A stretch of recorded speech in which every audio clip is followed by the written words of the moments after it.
Hello everyone, আজকে আমরা রওনা দিলাম বাংলাদেশে একটি হালাল সুপার শপে কেনাকাটা করার উদ্দেশ্যে। আমার সঙ্গী হিসেবে আছে নাইম ভাই, ভাবি। মাশাআল্লাহ, আজকের ওয়েদারটা অনেক সুন্দর, চারদিকে মনোরম পরিবেশ।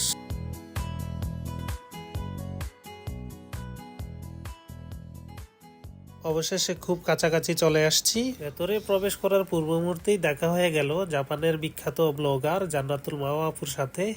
সেলিব্রিটি বলে কথা, একটা পিক তো নিতেই হয়। ধন্যবাদ আপুকে সময় দেওয়ার জন্য। ভেতরে প্রবেশ করেই দেখতে পেলাম ওদের ডিসপ্লেতে রাখা অনেক মজার মজার লোভনীয় খাবার। এটার পাশেই দুষ্টামি করতেছিল দুইটা কিউট বেবি। তারা নাচ গানের প্র্যাকটিস করতেছিল। আমাকে দেখে মনে হয় একটু লজ্জা পেয়েছে। অনেক বিশাল একটা শপ, মনে হচ্ছে পুরো বাংলাদেশটা এখানে তুলে নিয়ে আসছে। এখানে প্রতিদিন অনেক দূর দূরান্ত থেকে লোক আসে কেনাকাটা করার জন্য।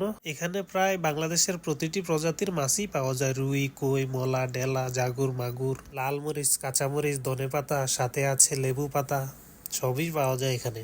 এই শপে এত পরিমাণ বাংলাদেশি পণ্য আছে, আপনাদের দেখিয়ে বা বলে শেষ করানো যাবে না।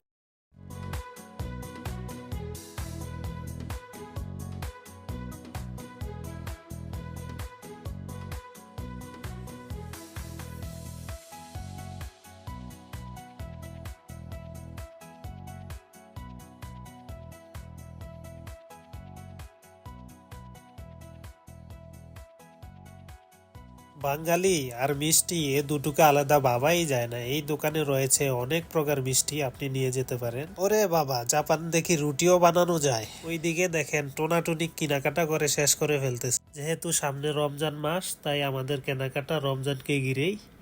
এই শপটা আমাদের বাসা থেকে একটু দূরে, তাই একবার আসলে অনেকগুলো কেনাকাটা করে নিয়ে যাই। ওদের এখানে সব প্রকারই মাংস পাওয়া যায়, গরু, খাসি, হাঁস, মুরগি, ভেড়া। ওদের মাংসের প্রাইসটা একটু বেশি, তবে কোয়ালিটি বেশ ভালো। ওদের মাংসের একটা বিশেষত্ব হচ্ছে ওরা নিজেরাই নিজেদের মাংস প্রসেস করে। আমি ভেতরে প্রবেশ করতেই দেখানো হলো কিভাবে মাংস কাটাকাটি করতেছে এবং ওদের স্টকে কি পরিমাণ মাংস আছে। মাংসটা আমি সবসময় এখান থেকেই কিনি, এখানে অনেক তাজা মাংসটা পাওয়া যায়। কেনাকাটা শেষে অবশেষে যাওয়ার সময় হয়ে গেল।